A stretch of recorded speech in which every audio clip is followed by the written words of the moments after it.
Prezados amigos, estimados irmãos de retorno, com o tema autodespertamento, cuja aplicação se dá inicialmente a mim mesma, sonolenta, e vocês, obviamente, após o lauto almoço que eu soube que vocês tiveram a oportunidade de degustar, então nós temos realmente na prática o tema central da nossa conferência: desafios e soluções. O grande desafio é manter vocês acordados até a hora do Divaldo chegar. E fazer isso eu ainda estando em estado interexistencial. Não sou acostumada a dormir na chamada siesta, mas durmo de rede. E vai fazer não sei quantas noites que eu só durmo de cama. E a situação está meio complicada. Mas vamos lá. Vamos começar com a surra de Bíblia para poder a gente ir se animando. Vamos embora. João, capítulo 5, começa assim: que Jesus, havia uma festa entre os judeus e Jesus subiu a Jerusalém. Nos diz João: ora, em Jerusalém, a próxima porta das ovelhas, um tanque, chamado em hebreu Betesda, o qual tem 5 alpendres. Nossa mãe! Nestes jazia grande multidão de enfermos, cegos, mancos e ressequidos, esperando o movimento da água, porquanto um anjo descia em certo tempo ao tanque e agitava a água, e o primeiro que ali descia, depois do movimento da água, sarava de qualquer enfermidade que tivesse. E ali estava um homem que havia 38 anos, repetindo, 38 anos, se achava enfermo. Jesus, vendo este homem deitado e sabendo que estava neste estado há muito tempo, disse-lhe: queres ficar curado? Imagina, depois de 38 anos. Pode ser que ele já tivesse dado entrada na Previdência, já tivesse um plano de aposentadoria boa, mas o Senhor fez a pergunta: queres ficar curado? O enfermo respondeu: Senhor, não tenho homem algum que, quando a água é agitada, me ponha no tanque, mas enquanto eu vou, outro desce antes de mim. Eu acho que esse devia ser de uma região do Brasil, fica um pouquinho mais no leste. Deve ser parecido, não posso dizer porque fica complicado para mim. Jesus disse-lhe: levanta-te, toma o teu leito e anda. Logo, aquele homem ficou são e tomou o seu leito e andava. E aquele era dia de sábado. Então, os judeus disseram àquele que tinha sido curado: é sábado, não te é lícito levar o leito. E ele respondeu: aquele que me curou, ele próprio disse: toma o teu leito e anda. Perguntaram-lhe, pois: quem é o homem que te disse: toma o teu leito e anda? E o que fora curado não sabia quem era, porque Jesus se havia retirado, em razão de naquele lugar haver grande multidão. Depois Jesus encontrou no templo e disse-lhe: eis que já estás são, não peques mais, para que não te suceda coisa pior. E aquele homem, uma interpolação, uma peça muito boa, foi e anunciou aos judeus que Jesus era o que o curara. E por esta causa, os judeus perseguiram a Jesus e procuravam matá-lo, porque fazia estas coisas no sábado. A narrativa que está, mais uma vez, informamos, em João 5, é a famosa narrativa da cura do chamado paralítico da piscina de Betesda.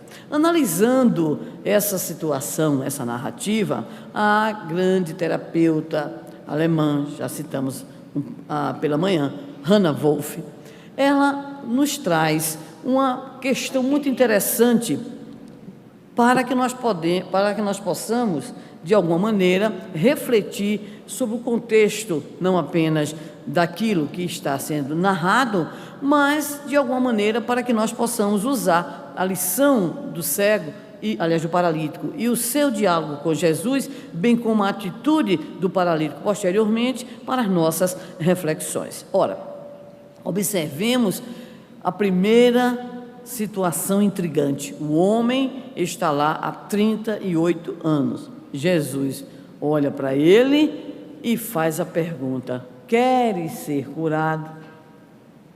Para muita gente, Jesus não devia ter feito esta pergunta, porque se o homem estava há 38 anos esperando a oportunidade de chegar até a piscina de Betesda para que o anjo do Senhor o curasse através da agitação das águas, obviamente, de imediato a resposta era sim, e não só ele, mas toda aquela multidão de criaturas doentes que desejavam obter a cura. Então a pergunta fica para nós: por que Jesus foi interpelar aquele homem e porque fez a indagação se ele tinha de fato o desejo, se estava no campo dos seus interesses a sua cura?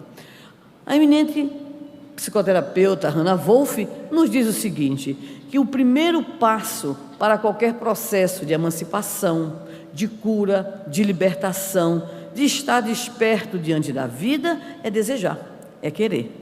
Porque se nós não desejamos, o outro pode fazer o que quiser. Quem aqui tem filho adolescente que hiberna, porque nós sabemos que uma das características da adolescência é hibernar. Tem uns que conseguem hibernar 24 horas, né? Os pais enlouquecem, pensam que está acontecendo algum problema, sabe perfeitamente que existem alguns que não despertam de forma alguma, a não ser que sejam utilizados alguns métodos heterodoxos, que não são recomendáveis. Você chama, levanta o braço cai. Você coloca o despertador, o dedinho dele vai e desliga o despertador. Coloca no celular com aquele famoso alarme que fica tocando de 5 em 5 minutos. No terceiro alarme, ele já se acostuma e está pensando que houve alguma, né, música bacana, que ele gosta, que ele curte. Não adianta. Então, o que é que ocorre? O sono desses adolescentes, de fato, é um sono impressionante. Então, Hannah Wolff nos diz que quando nós não desejamos algo, como, por exemplo, não acordar, não adianta, a não ser que haja alguma coisa interessantíssima, extraordinária, mas a criatura então fica amolentada. Então esse estado de amolentamento, ele muitas vezes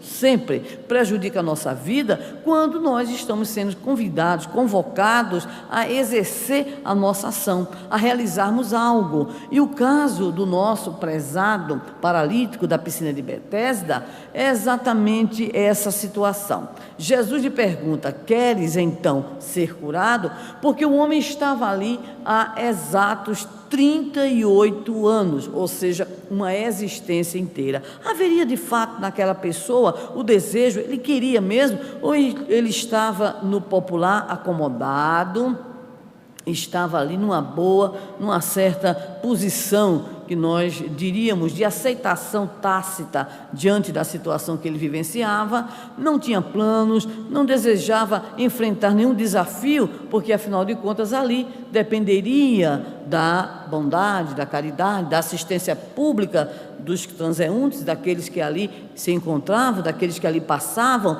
e aí poderia ser que a sua atitude mental fosse a de avaliar como melhor a própria situação, ao invés de uma luta, ao invés de um estado agora de alerta, de despertamento, para que ele então pudesse obter a cura. Mas o que surpreende não é a pergunta de Jesus, porque como mestre, Senhor, conhecedor da nossa maneira de pensar, de agir, da nossa psicologia mais profunda, eis que o Senhor, Ele não fez a pergunta em vão, já sabia qual seria a resposta. E a resposta do homem foi muito curiosa.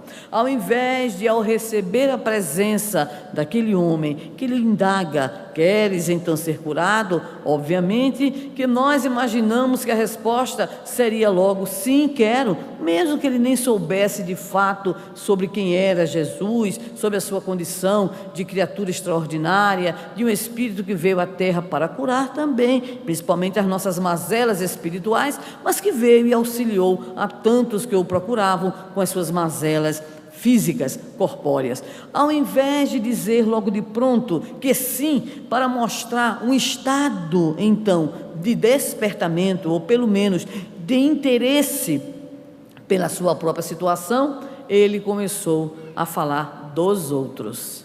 Não existe nenhum homem que, ao balançar ali a água, ao se agitar a água, consiga me levar. Antes que aconteça isso, alguém já pulou, porque a turma, obviamente, ficava na espreita.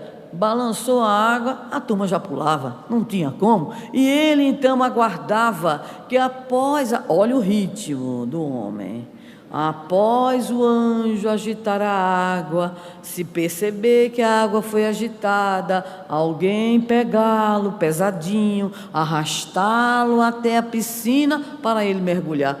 Isso é Olimpíada ao contrário, porque ao invés da rapidez é aquela lentidão, e imediatamente a sua resposta não é em relação à sua intencionalidade, mas é em relação à postura dos outros, como se a culpa dele estar ali há 38 anos fosse a culpa dos outros, ou fosse culpa dos outros, que os outros não teriam ajudado, não desejassem ajudá-lo a fim de que ele obtivesse a cura. Nesse instante, nós observamos com Hannah Wolff que, além dessa atitude mental que ele tem, ele guardará também uma outra atitude estranha, no mínimo ingênua, para não usarmos outra expressão. Jesus diz para ele: toma aí do teu leito, levanta-te e anda. Pelo menos nessa hora ele obedeceu, né? Pelo menos isso, obedeceu e saiu de fato carregando o seu leito.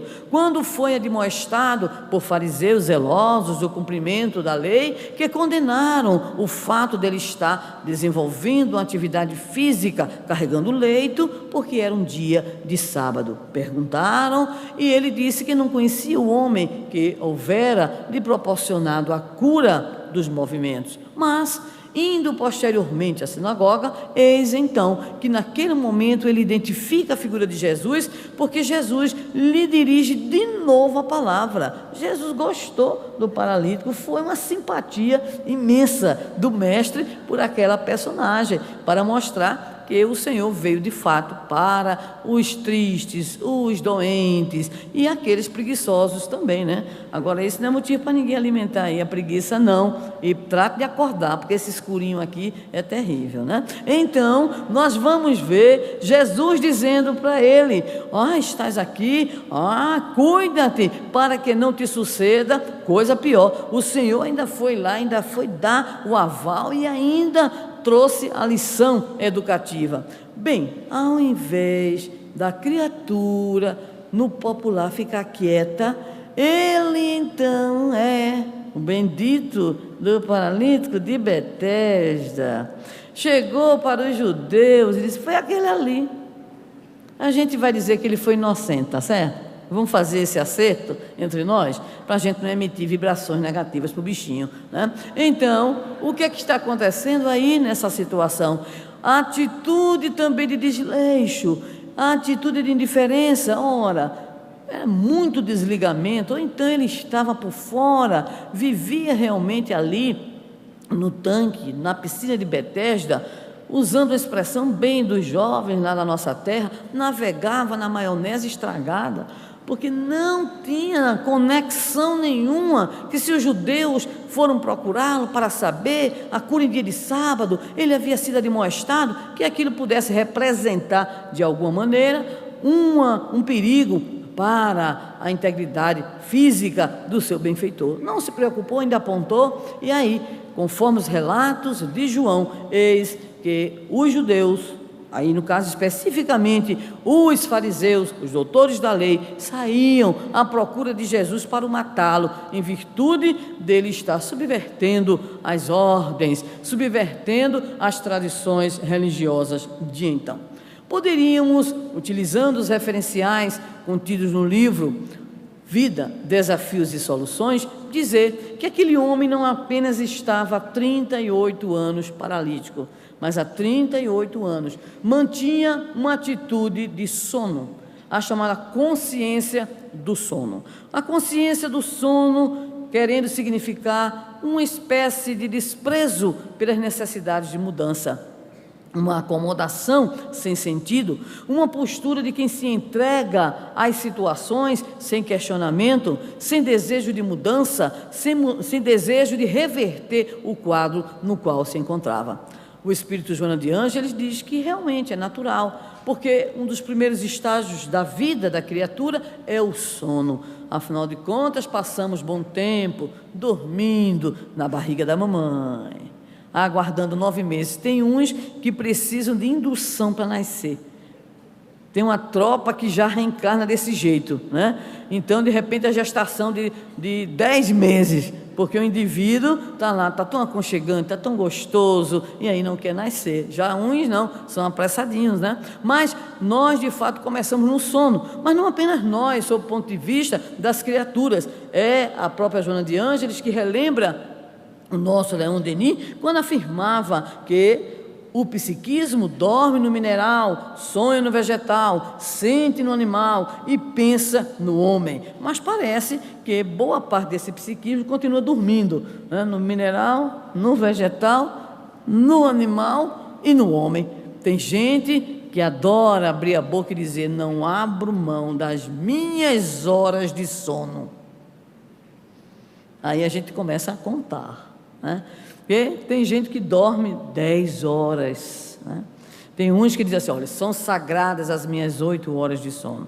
Outros dizem assim: olha, se eu dormir menos do que 6 horas de sono, eu não sou ninguém, não sirvo para nada no outro dia. E assim vai, cada um, obviamente, com a sua maneira de ser, com o próprio costume biológico, o reloginho. E tem uns que, se não tirarem a famosa sonequinha após o almoço, ficam, como eu estou vendo aqui, inúmeros, né? No popular, pegando piaba. Pegando piaba é um termo nordestino para aquela pessoa que faz de conta que está olhando, os olhos vão ficando semicerrados, cerram-se os olhos e a pessoa capota. E a gente diz assim: pescou piaba. Uns não pescam piaba, pescam peixes de maior porte, e outros conseguem a proeza de pescarem cações, que são pequenos tubarões, né?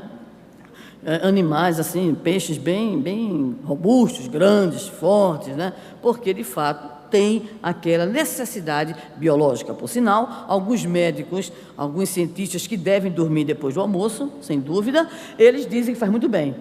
Você dorme, Malena? Não? Não tem. Muito bem. Então, nós não vamos discutir esse assunto, porque isso não se discute, porque é da natureza e do gosto de cada um. O que nós discutiremos é a noção de estar na consciência de sono e estar desperto. Mais uma vez, o Espírito Joana de Ângeles vai nos dizer que estar desperto representa uma atitude de emancipação do espírito, de luta desse espírito para estar em sintonia com as leis do equilíbrio. Representa esforço, representa tenacidade, representa lutar, porque o exercício de estar desperto é uma verdadeira luta. Porque a consciência de sono, como dissemos, é acomodação, é estar simplesmente adaptado à situação, é estar se sentindo bem da forma, do jeito como está, é não ter ideais, é não ter desejos de renovação e de mudança. Então, consequentemente, nós podemos dizer que há boa parte da humanidade que está no sono. E esse sono, ele também se apresenta multifacetado. Tem uns que têm uma espécie de sono curioso, muito curiosa. É para o bem, para as coisas boas. Então, de repente, o indivíduo está morrendo de sono. Está em casa, é jovem, ou adulto mesmo. Eu disse, estou cansado, trabalhei tanto. Aí bate a porta aquele famoso colega, aquela famosa colega, e diz assim para a criatura: olha, a gente tem uma balada, a gente tem aí uma saída, vamos cair na night. E a pessoa, às vezes, está deitada, literalmente, já com a chamada roupa de dormir, mas não consegue resistir. Então, é interessante, tem um sono, mas para certas coisas tem uma agilidade, tem uma capacidade de se revigorar, de mudar o estado mental. Sai do estado mental, da consciência de sono, para a consciência da brincadeira. Ou seja, só faz uma pequena transposição. Então, há o sono daqueles que não apenas possuem esta necessidade, do seu ponto de vista biológico, mas também aquele que desperta, mas desperta não para certas atividades, mas para outras que apenas satisfazem também os seus interesses, os seus desejos, que enfim alimentam essa postura de descanso e de descaso diante das exigências da vida. Por essa razão, nós podemos dizer, boa parte da humanidade permanece dormindo. Dormindo por não aceitar o desafio de construir um mundo melhor. Dormindo porque está acomodado à própria maneira de ser. Dormindo porque não percebe as necessidades que aí estão batendo à nossa porta, numa sociedade que se caracteriza, de modo bem constante, a nossa brasileira, de atitudes de violência.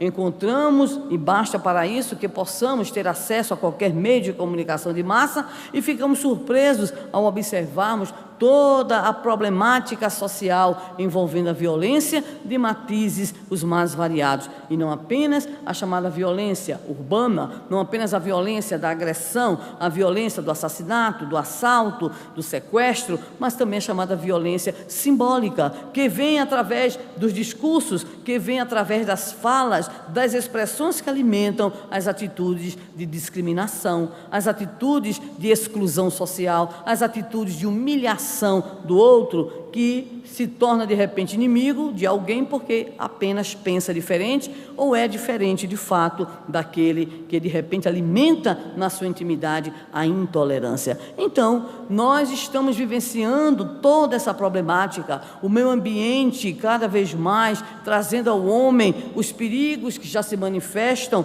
com os fenômenos que ocorrem e têm ocorrido, inclusive aqui mesmo chuvas, e há pouco tempo acompanhávamos o noticiário, muitas chuvas em Curitiba, e lá em Natal teve terremoto. Alguém me perguntou, mas tem terremoto? Sempre tem. Pequenininho a gente não sente, quando é maiorzinho é que a gente tem a oportunidade de perceber o que é a terrinha tremendo. Por sinal, uma sensação até de embalo. Vai embalando. Quando é pequenininho, vai embalando. Então, tem gente que dorme nos terremotos, né?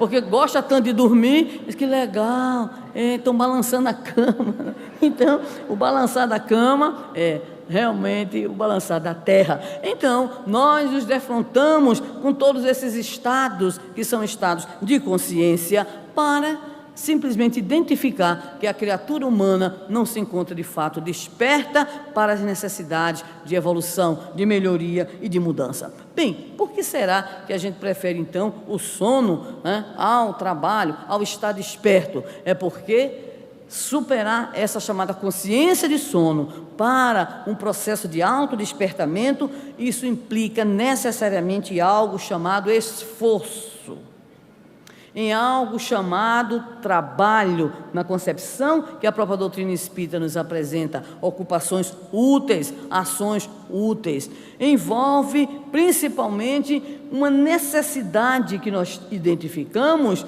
de perceber onde nós temos que concentrar o nosso esforço de superação. Ora, se a grande parte da humanidade está sonolenta, porque se compraz nessa condição evolutiva, nesse patamar de vibrações, nessa postura de assimilação das viciações, de manifestação dos seus equívocos e imperfeições, então a necessidade de acordar e de se esforçar, passa a ser encarada pelo outro como algo extremamente complicado, algo difícil, algo exigente, algo que vai nos tirar, no popular, da nossa condição, da nossa situação, da nossa acomodação. Mas para isso existem algumas coisas importantes. Esse esforço, ele tem que primeiramente ser entendido, compreendido como necessário.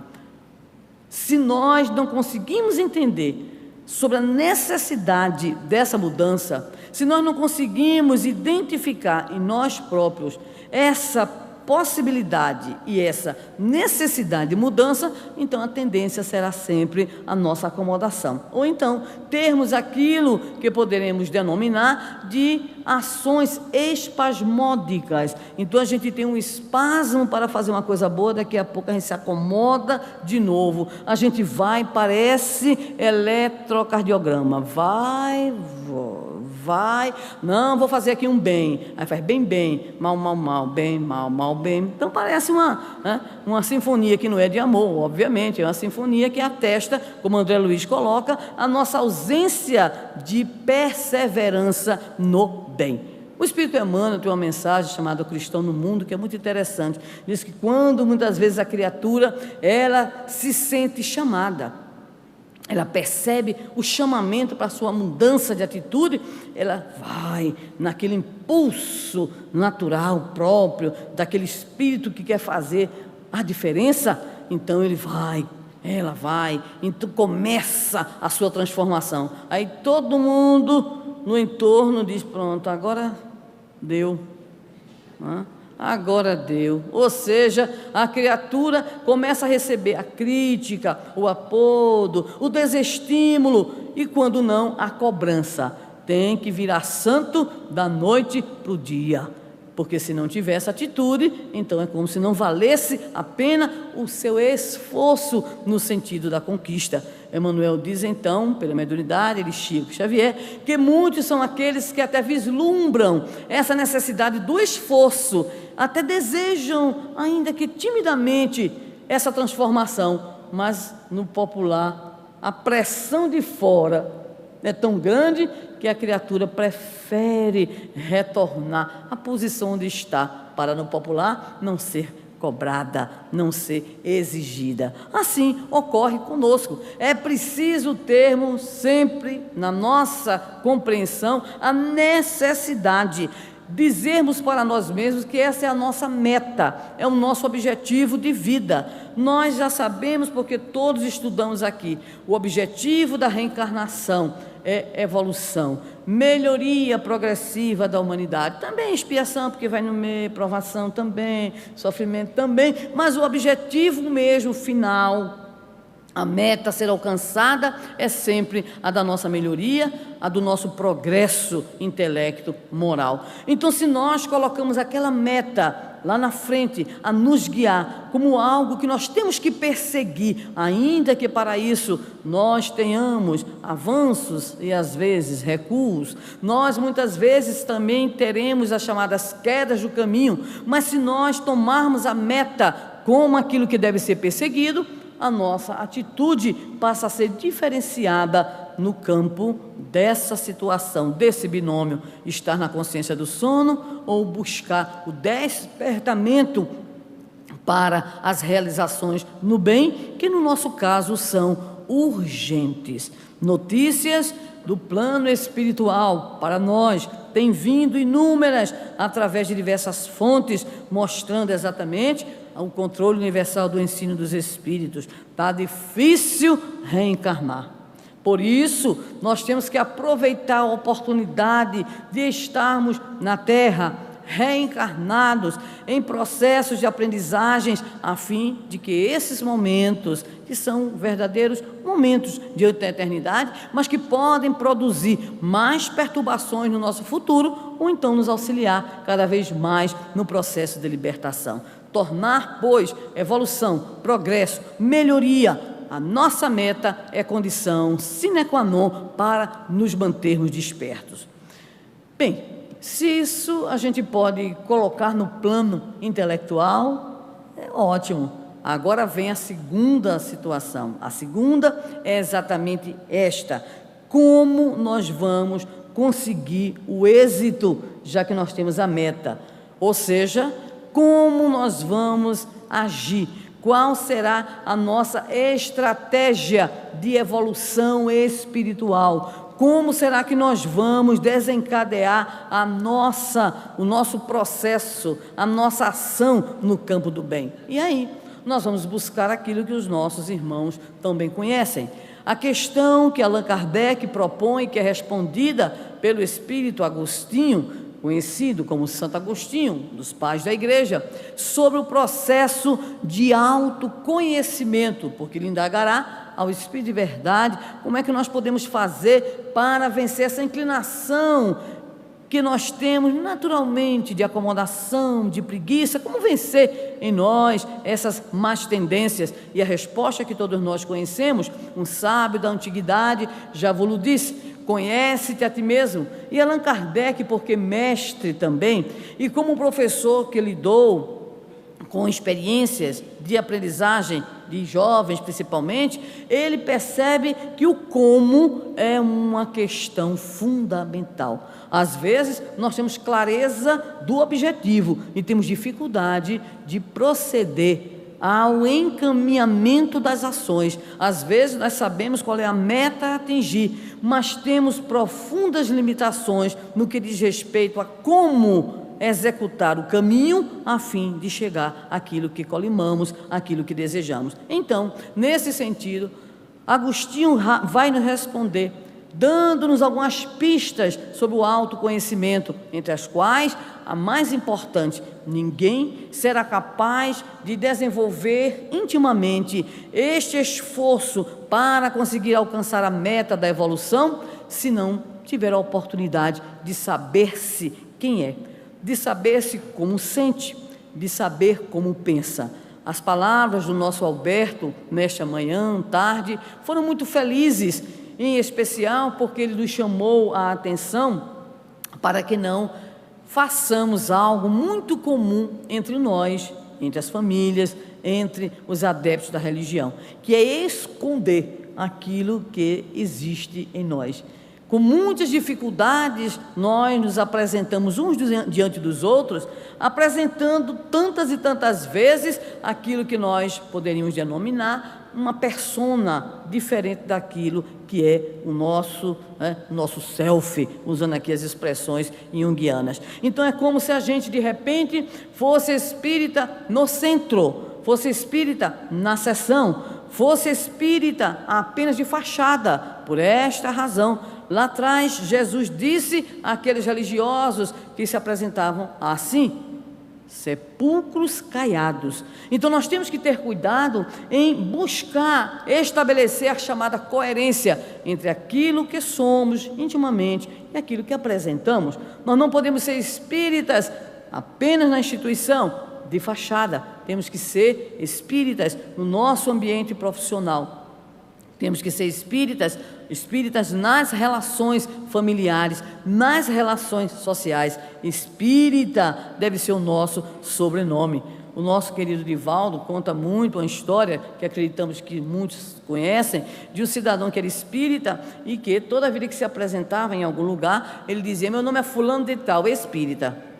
Então é como se o nome dele de repente tivesse o acréscimo de espírita no sobrenome. E em uma dada situação vivenciada pelo companheiro, em função de uma defesa que ele foi fazer de alguém que tinha cometido um ato insensato, tinha sido preso, e ele foi se meter para defender a criatura, ele foi preso também. O delegado era novo, e o que o delegado viu foi uma multidão chegando na frente da delegacia, todo mundo pedindo exatamente a libertação daquele que se apresentava, fulano de tal, espírita. E o aconselhamento da soldadesca foi: é melhor soltar.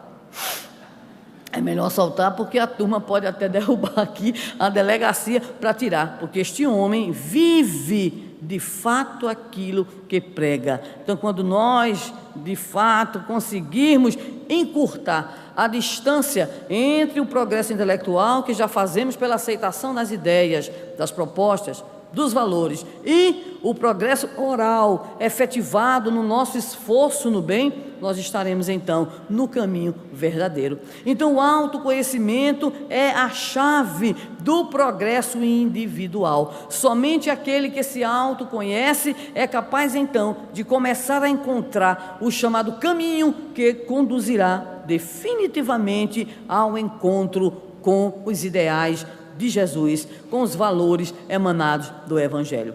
E ainda dentro dessa perspectiva de que estratégias poderemos lançar mão, além do autoconhecimento, existe algo que poderíamos denominar, ainda utilizando as expressões de Joana de Ângeles, nós poderíamos elaborar, cada um de nós, uma espécie de programa de atividades, um programa de ações, um planejamento daquilo que deveremos executar para que o processo de educação moral não seja uma palavra vã. Nesse sentido, recordamos ainda Jesus, que nos oferece algumas indicações de modo bem sucinto para que nós nos preocupemos com esse processo. Em certo momento, no seu contato com a multidão e com os discípulos, ele asseveraria: observai, vigiai, orai.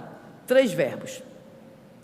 3 verbos que chamam a nossa atenção. Só observa aquele que está atento, aquele que está desperto. Se aquele que se encontra na guarita cochila, eis que o inimigo poderá se aproximar. Observar significa estar desperto, ter discernimento, capacidade de avaliar a situação, contemplar os fatos e os personagens, bem como o desenrolar do cenário onde se encontra. Observar é, pois, uma atitude de estar alerta, e vigiar é a atitude de estabelecer esse alerta direcionado para determinado ponto. Muitas vezes nós poderemos até observar sobre nós mesmos em que precisamos melhorar, mas a vigilância diz respeito a processos de precaução, de profilaxia. Há tantos entre nós e tantos também em outras comunidades religiosas que de repente afirmam da sua intencionalidade de auxiliar, por exemplo, os nossos irmãos que estão na drogadição. E aí se dirigem para o desenvolvimento de determinadas atividades. Só que quando isto ocorre, o companheiro, a companheira, não tem a força suficiente para ali estar como quem vai ajudar, se torna presa, refém, está fragilizado ou fragilizada. E quantas não são as narrativas que nós ouvimos de amigos, de companheiros e de alguma pessoa que enveredou por essa atividade, mas não saiu. Pelo contrário, entrou também na própria drogadição.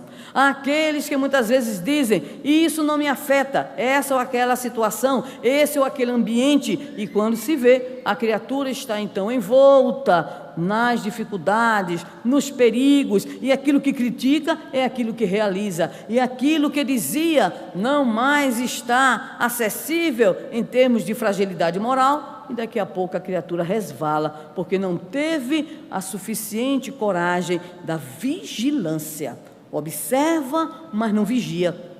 A vigilância requer então uma atenção pontual. Se sou pessoa egoísta, como todos nós somos, de modo geral, se somos pessoas orgulhosas, vaidosas, ciumentas, invejosas, é necessário que neste mergulho interior seja pontuado por nós aquilo que de fato somos. Isso significa a identificação da sombra interior, conforme Hannah Wolff, e nós também já citamos este item. Identificar a sombra é ter a chamada coragem moral, e a coragem moral, ela exige de cada um de nós uma atitude de desejo de mudança, porque não basta constatar a nossa defecção, nossa imperfeição, o nosso vício. É imperioso que, ao identificar, que é sem dúvida alguma o primeiro passo, nós alimentemos interiormente o desejo de combater, de transformar e de mudar. Então, o vigiar significa principalmente a identificação pontual das nossas dificuldades, dos nossos erros, para que então a nossa vida, o nosso cotidiano, o nosso agir, possam se converter em verdadeiras antenas, para que nós identifiquemos onde nós poderemos cair e aí tenhamos mais prudência, tenhamos uma atitude de maior reserva pessoal, a fim de não resvalarmos pelos caminhos que nós já identificamos serem os caminhos da nossa fragilidade. O apóstolo Paulo dizia que somos testados nas nossas concupiscências, para nos dizer que naquilo que nós já somos fortes, nós caminhamos, mas é necessário identificar a fraqueza, porque a fraqueza virá exatamente aí. Tivemos a oportunidade, sem identificar, obviamente, aquilo que nós vamos relatar, de acompanhar, certa feita, uma reunião mediúnica de um grupo seleto na desobsessão. E esta reunião, ela possuía médios de grandes possibilidades, de grandes espaços mediúnicos. E nessa reunião, nós identificamos uma fala vinda através, inclusive, do nosso irmão Divaldo Pereira Franco, acerca de uma trama, que um grupo de companheiros espíritos, no plano espiritual, estavam organizando para um determinado irmão do movimento espírita, irmão esse que trouxe grandes contribuições ao movimento espírita pela sua lucidez. E nós que não somos muito participantes de atividades mediúnicas, mas a convite estivemos presentes nesse momento. Mas nós guardamos a mensagem, porque a mensagem que o Divaldo transmitiu, que companheiros espirituais, mentores espirituais preocupados com a situação do confrade, diziam assim: tenha cuidado, porque a turma do lado de cá está organizando um dossiê, uma espécie de avaliação diagnóstica de todas as suas características de personalidade. E eles disseram: se prepare, porque a queda é só uma questão de tempo. Ora, nós ouvimos aquilo, guardamos a informação, porque temos até hoje uma admiração muito grande por esse confrade que foi objeto da ameaça. Meus amigos e meus irmãos, nem 2 anos, o processo de influenciação espiritual enveredou exatamente pela fragilidade que o companheiro provavelmente tinha, e o companheiro, daqui a algum tempo, estava apartado do movimento espírita, envolto nessa ação danosa do plano espiritual. Tem muita gente que diz assim: ameaça de espírito obsessor, a gente não está nem aí, a gente ora e está tudo bem. Não é orar não, orar é ótimo, agora tem que vigiar primeiro, porque a atuação irá ali onde está o nosso fulcro. Lembrando que na manhã tivemos a oportunidade de registrar que guardamos, que trazemos conosco o nosso currículo das reencarnações pretéritas. É o nosso patrimônio, mas nesse patrimônio nós não temos apenas conquistas, nós temos também as nossas problemáticas,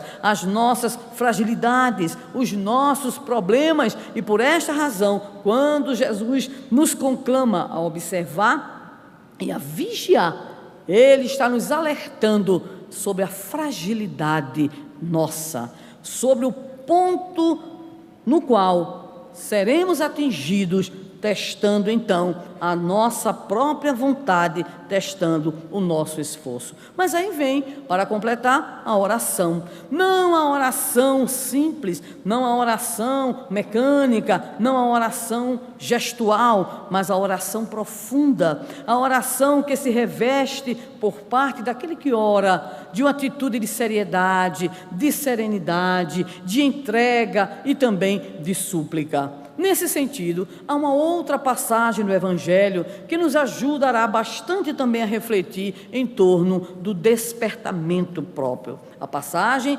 está numa parábola narrada por Jesus, conhecida por todos nós, que é a famosa parábola do fariseu e do publicano. 2 homens, narra o Senhor, subiram ao templo para orar. Eis que um era um publicano e o outro era um fariseu. O publicano, envergonhado, porque não era muito bem quisto, era cobrador de impostos, era o famoso leão, né, que nós todos conhecemos aqui. E aquele outro fariseu, obviamente, tinha uma autoestima tão elevada que não estava nem aí, se achava o máximo mesmo, e entrou, né?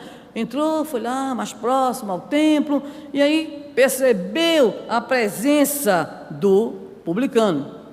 E aí então ocorre o que Jesus vai nos narrar. O fariseu, olhando para o publicano e olhando para o templo, vai orar dizendo assim: graças te dou, Senhor, porque eu não sou como esse publicano. Olhando o outro,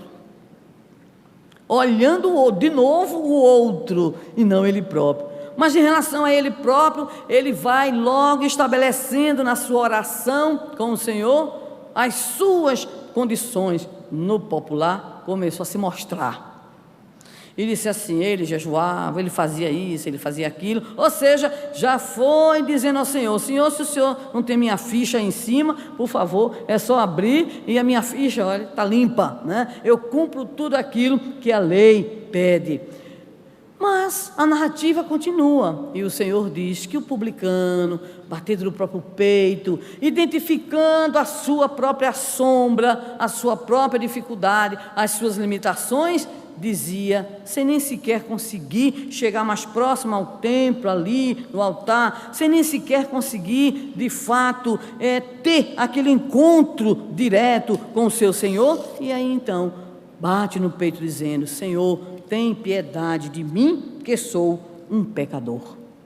E Jesus vai dizer que aquele que é o publicano, este voltará para casa justificado, tendo a mesma ideia da nossa Hannah Wolff. Observamos no relato da parábola que a situação se assemelha à cura do famoso paralítico de Betesda. Ou seja, a figura do fariseu não é aquela figura daquele que se olha para desenvolver um esforço próprio no sentido da sua transformação. É aquele que primeiro olha o outro, olha o erro do outro, olha a situação do outro, olha o equívoco do outro, mas em relação a si próprio é de uma condescendência, é de uma defesa, e isso mais uma vez está presente no nosso psiquismo, na forma de mecanismo de defesa, de projeção, onde nós sempre costumamos justificar o nosso erro, mas não temos a atitude de indulgência, de carinho e de respeito ao outro, que por certo está cometendo também um erro em relação a nós ou a outro, movido pelas mesmas dificuldades que nós também apresentamos. Assim, o que nós vemos é a necessidade de despertar o outro, de acusar o outro, de evidenciar o erro do outro. E aí a canção que nós conhecemos na evangelização infantil, que os evangelizadores devem conhecer, que quando nós apontamos o nosso dedo para o vizinho, temos 3 apontados para nós. Então o processo é esse, é necessário mergulhar nessa grande viagem que Agostinho nos apresenta como a necessidade de encontrarmos a chave que abrirá a porta do nosso esforço, e esta porta vai nos apresentar também um caminho florido, um caminho que trará para nós a alegria das conquistas espirituais. Joana de Ângeles chama a atenção para algo muito interessante, é que nessa dificuldade que nós temos do autodespertamento, muitas vezes nós procuramos o outro agora para ser a nossa referência, e ela, muito antenada com tudo que acontece no mundo, nos fala dos famosos gurus. Então tem muita gente que quer ter guru, né? E tem muita gente que busca o guru, e tem gente que busca o chamado, a chamada bengala, né? Sob o ponto de vista de ser alguém que se apoie em todas as ilustres denominações religiosas, da vênia, os nossos irmãos, até entre nós também. Então, de repente, nós temos aquela pessoa que entroniza, que endeusa, mitifica, e aquela criatura que está ali na luta, que está ali no exercício, que está ali no esforço, ela de repente é erguida à condição de criatura seráfica, angelical, concorrendo, quem sabe, com o próprio Jesus. Na oportunidade em que comemoramos o centenário de nascimento de Chico Xavier, temos observado muitas vezes essas atitudes. A atitude de mitificar, ela é interessante, sabe por quê? Porque o mito está longe. Se o mito está longe, a gente não pode fazer o que o mito faz. E nós temos que exercer uma postura não apenas de reconhecimento, mas uma postura de aplicação daquilo que entendemos que é a exemplificação do outro para nós, para a nossa vivência. Então, se nós mitificamos, não só a figura de Chico, tem outros mitos também já bastante consolidados no movimento espírita, isso significa que aquele que assim olha para o irmão está olhando de uma forma que não é fraterna, é a forma de endeusamento, é a forma de dizer que o outro é diferente em natureza, que o outro faz aquilo que ele não pode fazer. E aí nós escorregamos numa situação muito difícil, porque estamos então projetando no outro aquilo que nós queremos ser, mas dizendo que o outro tem as condições de excelência que nós não temos. Nesse momento, nós nos acomodamos. Então, nós somos convidados, com todo carinho, nós dizemos isso, porque também temos um encanto com a figura de Chico Xavier, mas nos preocupa, muitas vezes, o que temos escutado, o que temos visto, essa tentativa de beatificação, santificação, canonização, porque isso significa que nós não trazemos para nós aquilo que é o mais importante, que é onde, em que momento da vida dele, que lições aprendo com a lição do outro para aplicar a mim mesmo. Aí está a grande homenagem que, sem dúvida alguma, todos poderemos fazer a Chico Xavier e a tantos outros que aprendemos a amar e a admirar, em que podemos também atuar, agir. Que lições aprendemos com aquele outro companheiro, para que nós possamos interiormente nos decidirmos nas nossas metas de realizações. Estamos a pronunciar essas considerações também porque ouvimos muitos companheiros dizerem assim: ai, saí da casa espírita, não aguento a casa espírita, não aguentei os espíritas. E aí, o que foi que houve?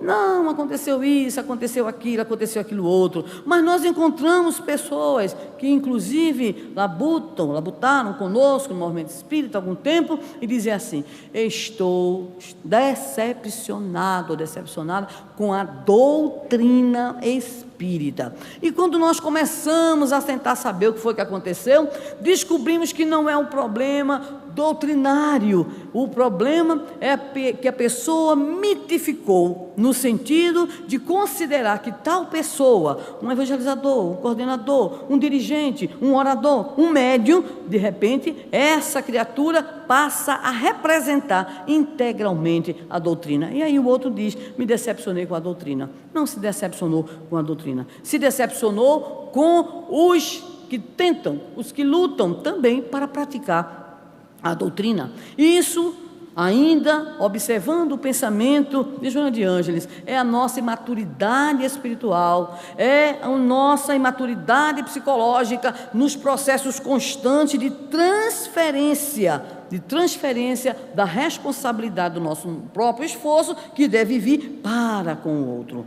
Ainda, observando as lições do Evangelho, Jesus nos apresenta uma outra situação muito curiosa, que mais uma vez nos fustigará para a necessidade do despertamento. Ele perguntará: como é que consegues ver um cisco no olho do teu irmão e não consegues enxergar a trave? Mais uma vez, é o nosso mecanismo de projeção, é o nosso mecanismo que vai colocar no outro a responsabilidade, ou identificar no outro o defeito, a problemática. Então nós vemos o cisco no outro pequenininho e não vemos a trave no nosso. Mais uma vez, a necessidade de sairmos da condição de consciência de sono, projetando nos outros as nossas falhas, colocando para os outros o esforço que é nosso, e a necessidade que se mostra de que, de fato, identifiquemos a nossa trave. A trave implica a significação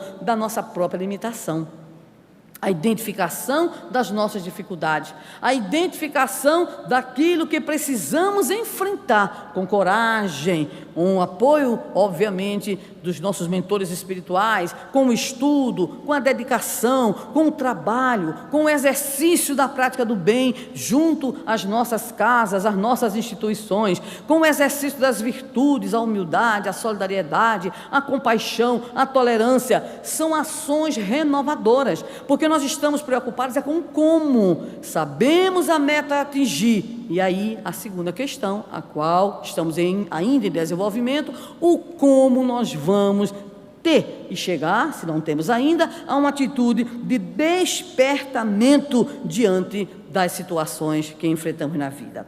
Mas ocorre que, ainda com Jesus, nós vamos encontrar uma cena inusitada, que se refere à questão de Lázaro. Lázaro, irmão de Maria e Marta, estava naquele estado considerado pela multidão e pelas próprias irmãs de morto. E aí então, quando Jesus, passando por Betânia, tem a informação, afinal de contas, ele era amigo daqueles irmãos, aqueles queridos irmãos de Betânia. Ele é informado de que Lázaro havia se despedido, e as suas irmãs dizem que se ele, o mestre, ali estivesse, de forma alguma Lázaro estaria morto. Ocorre então que o Senhor, e esta narrativa ela é muito curiosa, segundo a narrativa do Evangelho, Jesus chorou.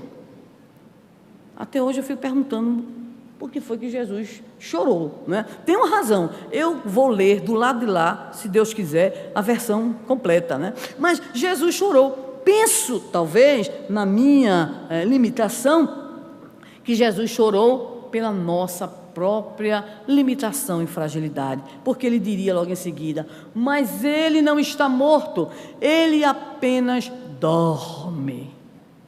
Então ele chama Lázaro, Lázaro, e entendemos por aquilo que vai ocorrer posteriormente, que também aquela situação era uma situação pedagógica, de ensino, para que aqueles que viram a situação, nós outros que sabemos, através das narrativas, possamos estar sempre atentos, porque Lázaro não estava na consciência do sono não, já estava desperto para o Senhor, mas aconteceu um momento, ainda que este momento tenha sido tão prolongado, um momento de imobilismo.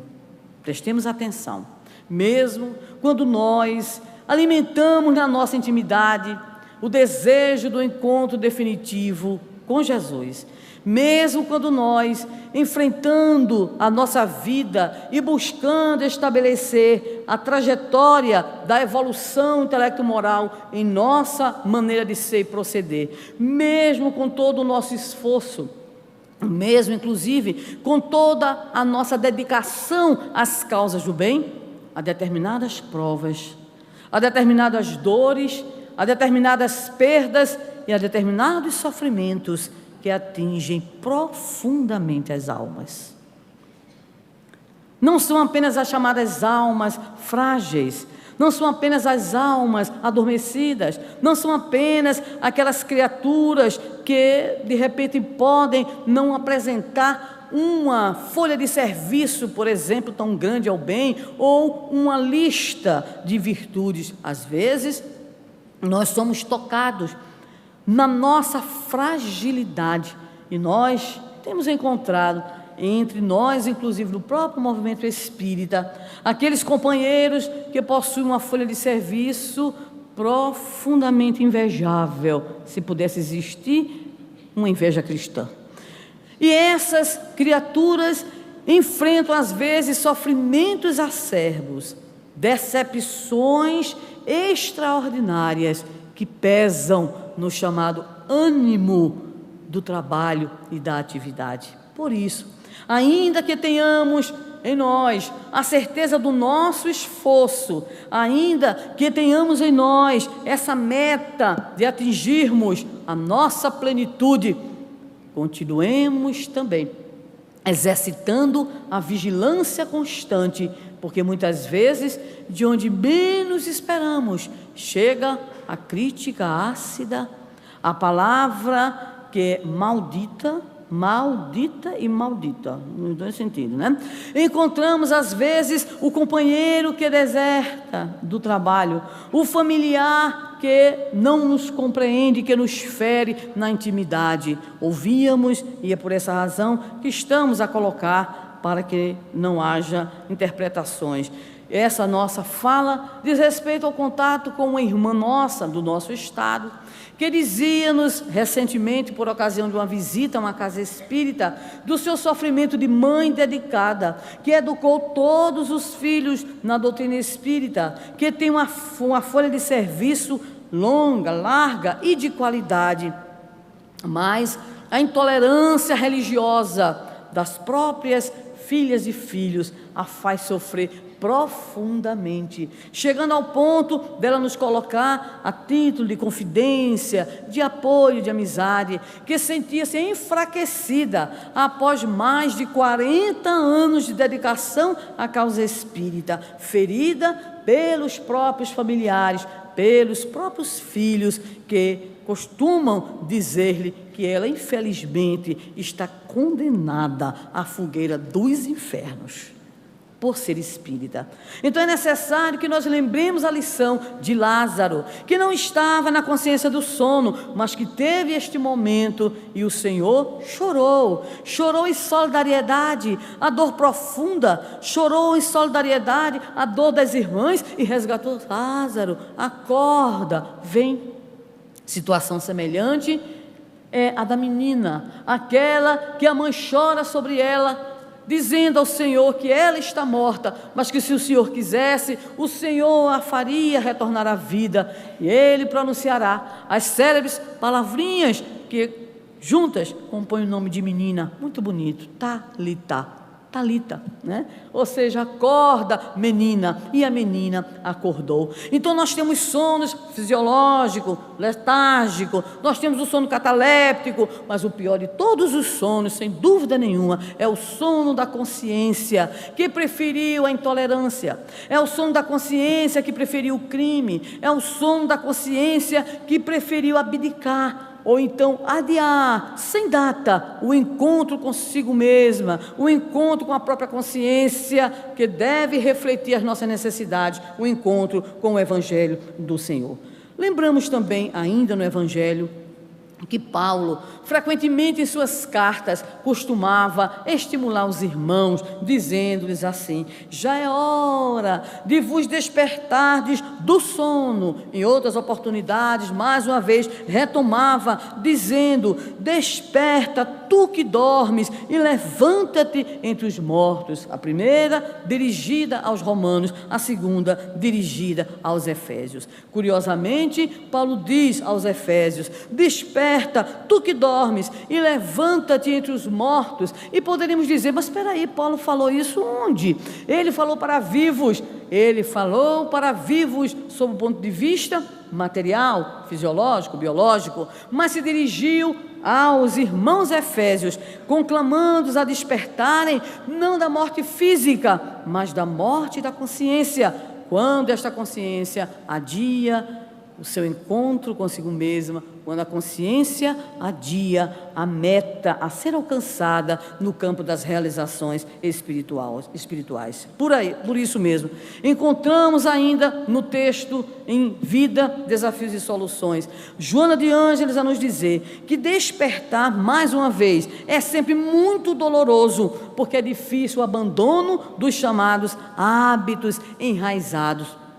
Aquele esforço ao qual nos referimos, aquela necessidade de estratégias de despertamento, exigem de nós, de fato, muito desejo interior, muita vontade íntima, muitas estratégias para que nos mantenhamos então despertos, para que na hora do testemunho, na hora da aplicação, na hora em que nós formos chamados a dar conta daquilo que necessitamos dar conta em função dos nossos compromissos espirituais, nós possamos estar devidamente preparados. Há, no entanto, uma narrativa do Evangelho que é muito enternecedora para nós pelo sofrimento do Senhor.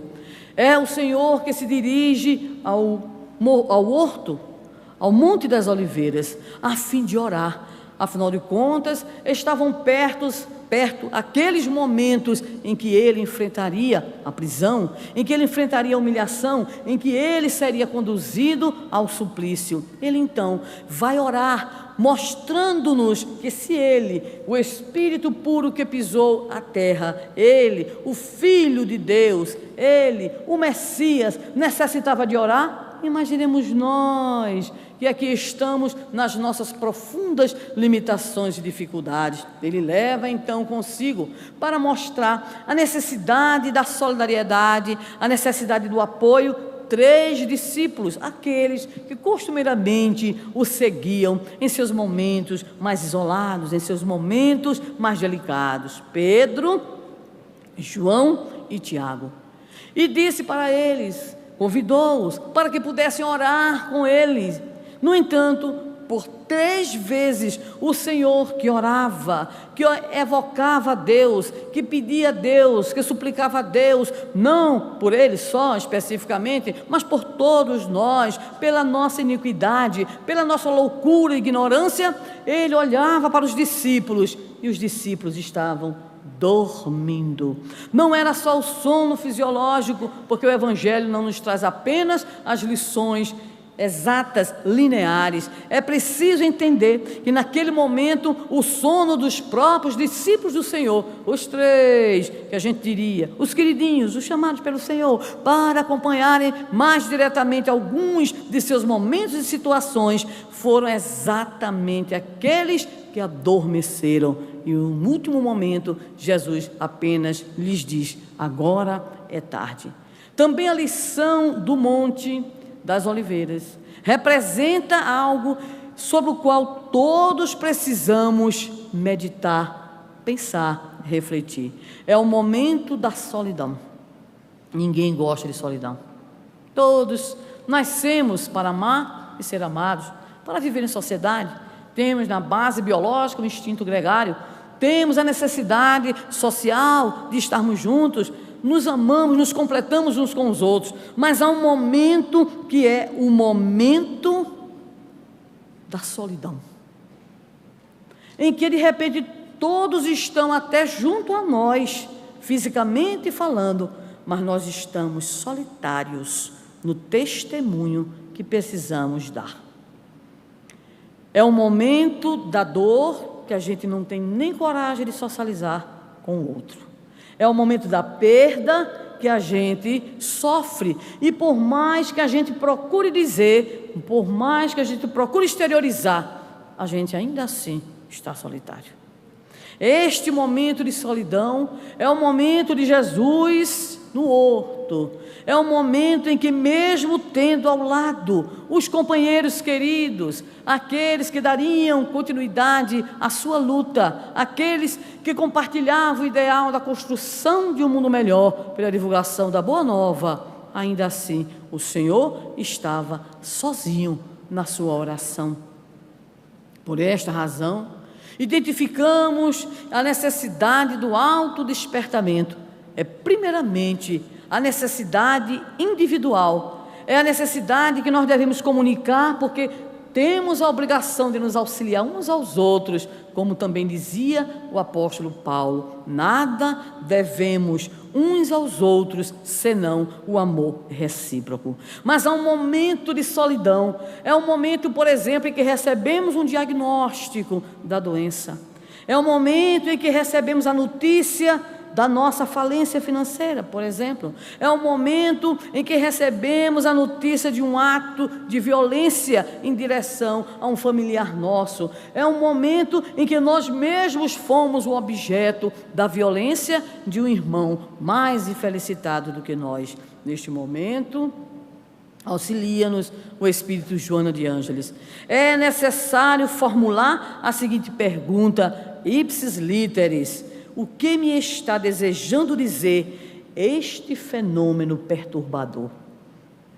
É uma narrativa do nosso irmão Divaldo, que ouvimos em uma de suas múltiplas e esclarecedoras palestras, de um homem que estava apresentando sintomas de algo muito grave no seu campo físico.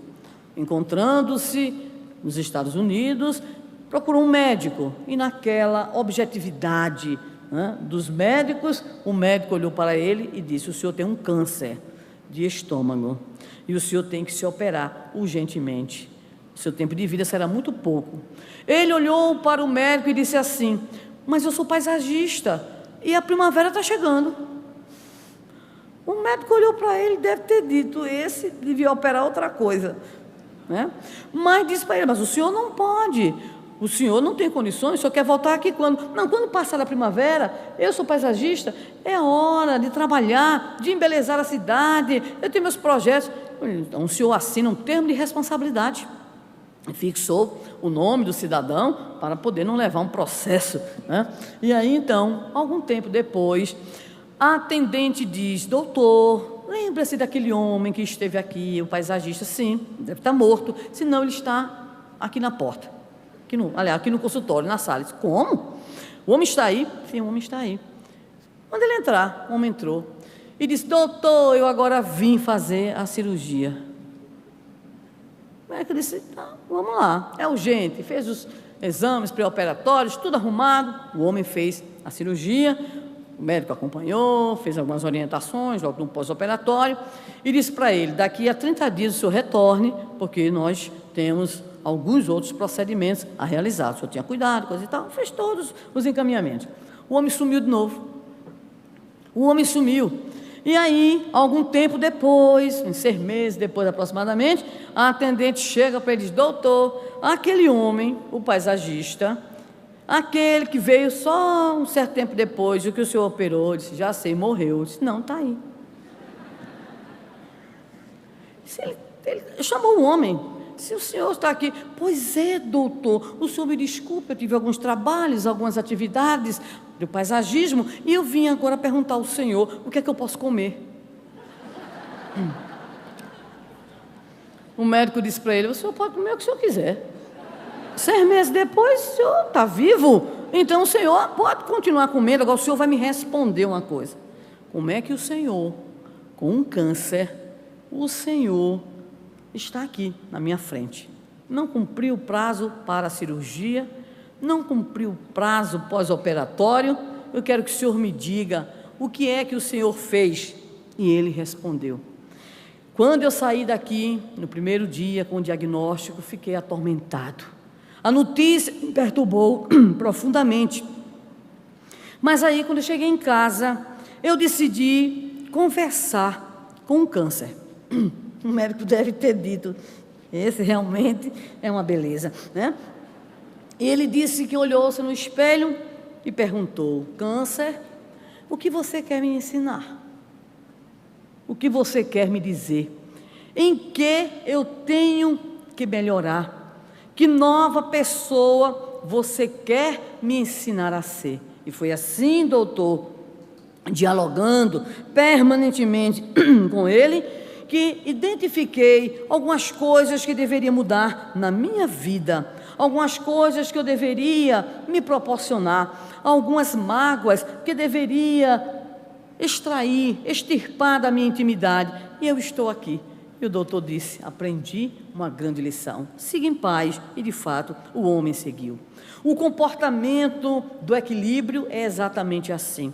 A criatura que se autodespertou diante da dor, do sofrimento, ela não é indiferente, nem acomodada, nem é uma criatura alienada. Ela desenvolve essa atitude de indagação. O que é que este fenômeno perturbador, o que é que esta situação está querendo me ensinar? Este comportamento proporciona segurança, harmonia, equilíbrio e, por que não dizer, proporciona aquilo que denominaríamos de coerência. A criatura que atinge, pois, a esta capacidade, a esta condição de equilíbrio, é alguém que conseguiu não apenas identificar o que já fez, não apenas identificar a sua sombra, mas alguém que também conseguiu perceber a luz que tem para desenvolver o futuro, os ideais e as metas. É alguém que, mesmo estando com os pés encharcados no chão, na lama, consegue contemplar as estrelas que coruscam no zimbório, a fim de proceder esta revolução interior, a qual Leon Tolstói denominava de revolução da alma, para atingir então o equilíbrio, para atingir então a identificação das suas próprias necessidades, para refazer os caminhos, para identificar os equívocos e, principalmente,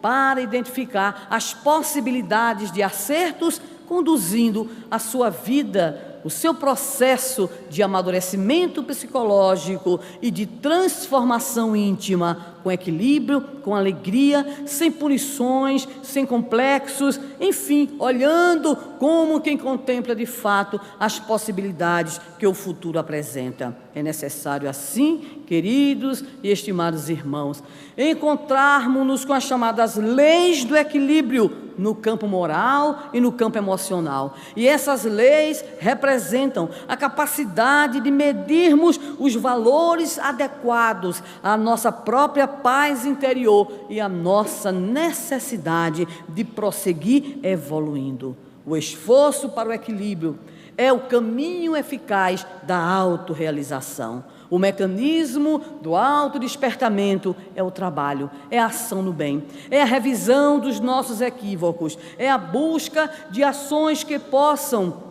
representar na nossa experiência a aprendizagem da lei divina ou natural, a única que nos conduzirá à felicidade verdadeira. Para que nós encontremos finalmente este momento de autodespertamento, para que nós possamos viver este equilíbrio, 3 elementos são apresentados como recursos pela nossa querida Joana de Ângeles: paciência, perseverança, autoconfiança. E se nós conseguirmos, pelo menos no exercício diário, cotidiano, pelo menos iniciarmos esta programação que nós deveremos estabelecer intimamente da nossa condução interior para o caminho do bem, nós estaremos então nos separando, nos libertando da consciência de sono, permanecendo despertos, porque estar desperto, finalmente, estar aberto ao novo, está observando, vigiando, orando e agindo. É descobrir a possibilidade que cada um de nós tem de operar na própria intimidade o projeto divino em relação a cada um de nós. Por esta razão, quando nos sentirmos fragilizados, quando estivermos sentindo em nossa intimidade ainda perdurarem esses estados perturbadores, esta consciência de sono, ergamos as nossas mentes e corações e em súplica ao Senhor possamos dizer: Senhor, quando te quero dizer em prece todas as necessidades da minha vida, o verbo emuxece e cala na terra de meu coração, como flores fanadas pelo vento cortante do inverno. Mesmo assim, meu mestre e meu Senhor, eu te suplico forças para encontrar a sabedoria para vencer a força das minhas paixões e a paixão do amor para ter a força da sabedoria que me faça estar sempre sob a tua vontade, desperto, livre, caminhando, Senhor, em tua direção. Muito obrigada.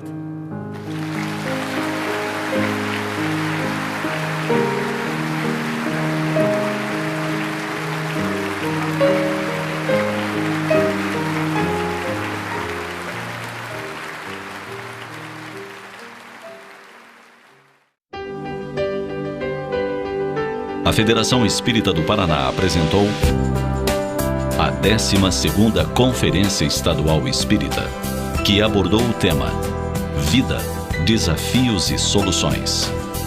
Obrigado a todos.